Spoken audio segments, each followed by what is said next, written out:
guys, gagawa tayo ng mystery gift. Kasi may bumili sa akin, kaklase ko. Yan, yung bubble wrap. Never ako nawalan ng bubble wrap kasi pag alam ko ang kalahati nilang bubble wrap ko, bibili naman ako. Hindi ako nawalan. So, kuha na tayo mystery gift. So, let's see. Nakita ko dito, ayan. Pero, expensive kasi to. Let's see more. Ito, greens. Ayan na lang bibigay ko. Tsaka, ito. Hindi ko naman na ito ginagamit. Pero, expensive to.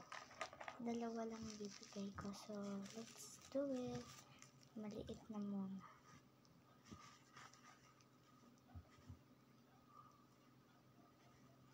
Ayan. So, nilalagay ko na guys. Kunin muna natin ito. Okay, itong hairpin.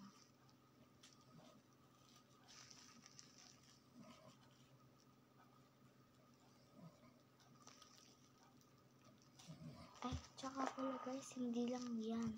Hindi pala dalawa kasi VIP yan. Ano tayo nito?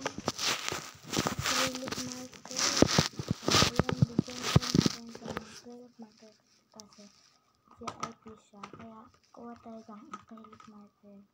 Mga siguro mga 5. Ayan. 1, 2, 3. Ito. Ayan. Tapos ayan.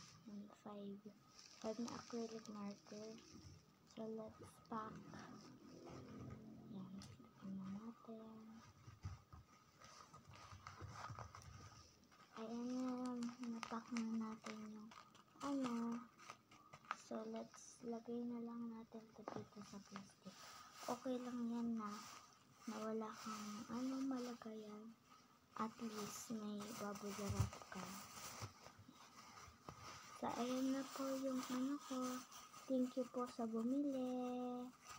Bye-bye.